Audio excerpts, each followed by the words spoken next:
Hello dear friends, welcome to road to नरोना। जैसे कि पिछले दिनों हमने देखा है, नोटिफिकेशन आ चुका है। एमपीपीएससी प्रीलिम्स एग्ज़ाम 2021 24 अप्रैल 2022 को है। और उसकी तैयारी के लिए मैं आशा करती हूँ आप सब जुट चुके होंगे। लेकिन तैयारी में एक बहुत बड़ी चीज़ जो होती है वो होता है हमारा टाइम टेबल।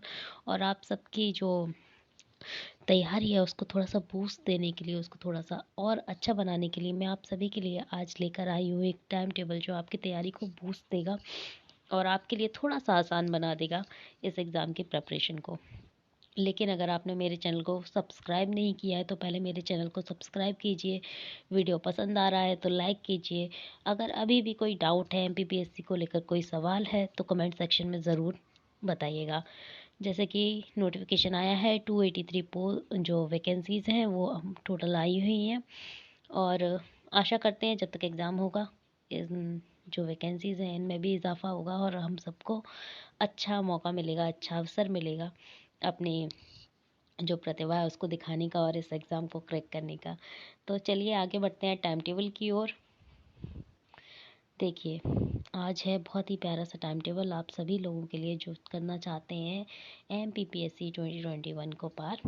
तो मैंने आप लोगों के लिए प्री और मेंस दोनों को ध्यान में रखते हुए 8 to 10 आवर्स का टाइम टेबल सेट किया है। ओके, इसमें ना ही आपको आपकी नींद के साथ समझौता करना है, ना ही अपने जो थोड़ा बहुत रेस्ट है उसके साथ समझौता करना है, क्योंकि आपके पास 3 से 4 महीने का सफिशिएंट टाइम है। तो आप इस सफिशिएंट टाइम में सफिशिएंट तैयारी करेंगे। ओके, चलिए आगे बढ़ते हैं। आपको सुबह 7 बजे आराम से उठना है। ओके, क्योंकि एक अच्छी तैयारी के लिए जो दो चीज़ें सबसे ज़्यादा ज़रूरी होती हैं वो होती है अच्छी नींद और अच्छी डाइट। अगर आप इन दोनों चीज़ों को इग्नोर करेंगे तो हेल्थ ख़राब हो जाएगी। और जैसे कि हम देख रहे हैं कि इस टाइम ऐसा है, बीमारियां बहुत तेज़ी से फैलती हैं, तो दोनों चीज़ों का ध्यान रखना बहुत ज़रूरी है, हेल्थ का भी और स्लीप का भी और अपनी डाइट का भी।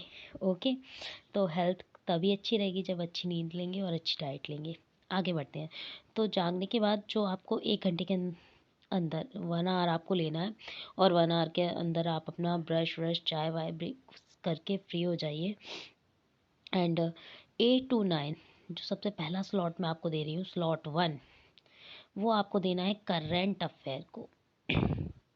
सबसे इम्पोर्टेंट स्लॉट है क्योंकि करंट अफेयर को कवर करना बहुत ज़रूरी है इस एग्ज़ाम के लिए। ओके, तो आप करंट अफेयर कैसे कवर करेंगे? आप 20 मिनट्स के अराउंड अपना न्यूज़पेपर पढ़ेंगे। उसके बाद जो आपके 40 मिनट्स हैं वो आप अपनी देंगे मैगज़ीन को। मैगज़ीन कौन सी पढ़नी है मैं आपको जो हमारी बुक लिस्ट है उसमें शेयर कर चुकी हूँ और अच्छे से बता चुकी हूँ कौन सी मैगज़ीन पढ़नी है आपको और कैसे करंट को कवर करना है। ठीक है, चलिए आगे बढ़ जाते हैं। फिर हमें 9 to 12 ये टाइम फ्री टाइम दे रही हूँ मैं आपको। इस टाइम के अंदर आपको अपना जो ब्रेकफास्ट करना है, जो एक्सरसाइज करनी है, जैसे आपका टाइम आप बिताते हैं उस तरह से बिताइए। उसके बाद हम सीधे आ जाते हैं फेज़ 1 पे, जो हमारा शुरू होता है 12 बजे से दोपहर के और ये चलेगा 2 बजे तक। ये फेज़ 1 है 2 आवर्स का। ठीक है, आपको इन 2 घंटों में क्या करना है? आपको इन 2 घंटों में जो मैंने आपको स्ट्रैटेजी में बताया था, आपको subject A and part B में कन्वर्ट करना है। तो आप जो पार्ट ए के सब्जेक्ट हैं उसमें से, जैसे मैंने यहाँ पर एमपीजी उठाया, आप कोई भी सब्जेक्ट चूज़ कर सकते हैं और आपको 2 घंटे का टाइम देना है उस पार्ट ए के सब्जेक्ट को। ठीक है, उसमें आपको सब्जेक्ट को रीड करना है, साथ ही साथ उसकी सिनॉप्सिस बनानी है। ये सिनॉप्सिस आप 2 फॉर्म में बना सकते हैं। पहला जो सिंपल आप पॉइंट डाउन करके उनको नोट करते हैं शॉर्ट टू शॉर्ट में। दूसरा जो आपके लिए बहुत हेल्पफुल रहेगा वो रहेगा 3 मार्कर और 5 मार्कर के क्वेश्चन आंसर के फॉर्मेट में आप अपनी सिनॉप्सिस बनाइए। उससे आपकी प्री की तैयारी के साथ साथ आपकी मेंस की तैयारी भी हो रही है। ठीक है, और 3 मार्कर और 5 मार्कर के फॉर्मेट में जब आप अपनी सिनॉप्सिस बना लेंगे तो 11 मार्कर अपने आप ही आपका रेडी हो जाएगा। ओके, आगे बढ़ जाते हैं। तो आपने 12 से 2 बजे तक का टाइम आपका फेज़ 1 को एमपीजीके को दिया है। उसके बाद आपने क्या किया कि 20 to 30 मिनट का ब्रेक लेंगे आप। किस लिए लेंगे? लंच के लिए। कहते हैं ना वो भूखे पेट भजन नहीं होता, तो आपके लिए लंच बहुत ज़रूरी है। आप अपना लंच कीजिए, तैयारी के लिए भूखे रखना बिल्कुल ज़रूरत नहीं है। लंच कीजिए, थोड़ा टहलिए, अपनी कॉफ़ी लीजिए और बढ़ जाइए फेज़ 2 के लिए। फेज़ 2 में आपको क्या करना है? 3 आवर्स का टाइम दे रहे हैं हम आपको। 3 आवर्स में आपको अपने जो सेट बी का जो मैंने आपको बताए थे। तो सेट बी वाले जो जितने भी सब्जेक्ट हैं, जैसे कि आपकी हिस्ट्री हुई, ज्योग्राफी हुई, पॉलिटी, इकोनॉमी या फिर साइंस हुई, जो लेंथी सब्जेक्ट हैं, जो आपका बहुत ज़्यादा टाइम कंज्यूम करेंगे, आपको वो सब्जेक्ट तैयार करने हैं। 3 आवर्स आपको किस लिए देने हैं? क्योंकि आपको इन्हें मेंस लेवल से तैयार करना है, ठीक है। आप यहाँ 3 से 4 जो महीने हैं वो इस तैयारी को देने वाले हैं, तो आपको सिर्फ प्री की तैयारी नहीं करनी है, आपको अपना मेंस भी ख़त्म करना है। और आपको इन सारे सब्जेक्ट को मेंस के लेवल से 3 मार्कर और 5 मार्कर के फॉर्मेट में तैयार करने हैं। आगे बढ़ते हैं। फिर आपको लेना है एक अच्छा सा ब्रेक। 5:30 बज चुके हैं शाम के। आप अपनी चाय पीजिए, थोड़ा एक्सरसाइज कर लीजिए, बाकी जो भी काम है आपके वो सारे फ्री हो जाइए और अपना टाइम निकालिए 7:30 बजे का। आपको फ्री हो के 7:30 बजे अपनी स्टडी रूटीन में वापस आ जाना है और यहाँ से शुरू होता है हमारा फेज़ 3। फेज़ 3 में हम आगे बढ़ेंगे और फिर से कहाँ जाएंगे? हमारे जो शॉर्ट सब्जेक्ट हैं, जिनकी लिस्ट मैं आपको पहले बता चुकी हूँ, उनमें से आप कोई भी एक सब्जेक्ट उठा लीजिए। चाहे आपका मिसलेनियस हो जाएगा, या आपका यूनिट 9 हो जाएगा, या आपकी यूनिट 7 हो जाएगी। आप किसी भी एक सब्जेक्ट को ले लीजिए और आपको ये सब्जेक्ट 2 आवर्स के अंदर तैयार करना है, ठीक है। और यहाँ आप देखेंगे आपका टाइम हो जाता है 9:30। ओके, आप चाहें तो 7:30 से पहले डिनर कर सकते हैं और चाहें तो आप 9:30 के बाद डिनर कर सकते हैं। आफ्टर दैट आपको पढ़ना है आगे और 30 मिनट्स का ब्रेक लेना है। क्या लेना है? 30 मिनट्स का ब्रेक। अब आपके बज जाते हैं रात के 10 और इस 10 से 11 बजे आपको क्या करना है?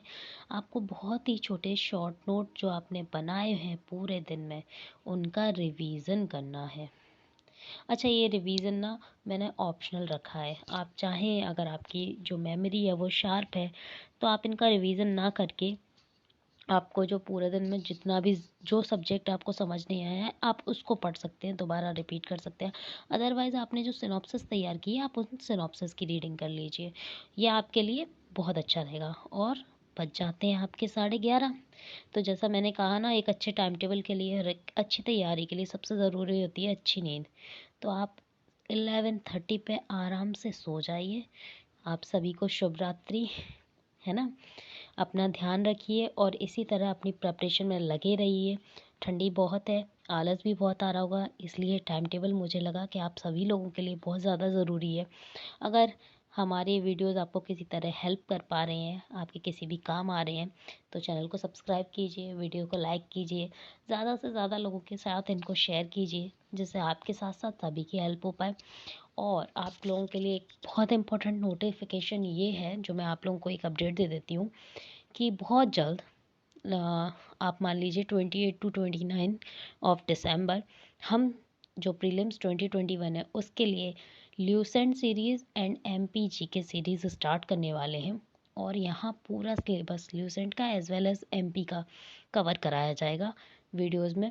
पर डे आप लोग की प्रिपरेशन कराई जाएगी। और जैसे कि हम देखते ही हैं, जितने भी हमने PYQ देखे हुए हैं, ऑलमोस्ट सिलेबस जो है का 70 to 80% इन 2 चीज़ों से कवर हो जाता है।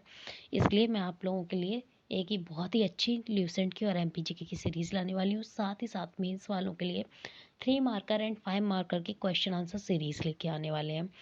तो अपनी तैयारी को बूस्ट देने के लिए, अपनी तैयारी को बहुत अच्छे से करने के लिए हमारे साथ बने रहें। प्रेपरेशन में जो भी डाउट आ रहा है, जो भी प्रॉब्लम आ रही है, आप कमेंट सेक्शन में शेयर कर सकते हैं। आपको अच्छे से अच्छा, बेहतर से बेहतर गाइडेंस मिलेगा। आप अपना जो एक्सपीरियंस है एग्ज़ाम को लेकर, आप वो भी शेयर कर सकते हैं। अपने कमेंट जो है, आपके जो फीडबैक है, वो हमें देते रहिए। इम्पोर्टेंट होता है, आप सभी की तैयारी का पता चलता है और हम आपके लिए क्या बेहतर से बेहतर कर सकते हैं वो भी हमें समझ आता है। ओके, इस वीडियो को हम ख़त्म करते हैं एक बहुत ही अच्छी कोट के साथ, जो स्वामी विवेकानंद जी ने कहा है, उठो, जागो और तब तक मत रुको जब तक मंजिल प्राप्त ना हो जाए। तो आप भी उठिए, जागिए, तैयारी में लगे रहिए और तब तक मत रुकिए जब तक कि आप वो DC का पद प्राप्त न कर लें, जब तक आप अपनी इस MPPSC की तैयारी को पूरा न कर लें, एक मुकाम न दे दें। इसी के साथ मैं ये वीडियो यहीं ख़त्म करती हूँ। हमारे साथ बने रहने के लिए आप सभी का धन्यवाद। Thank you.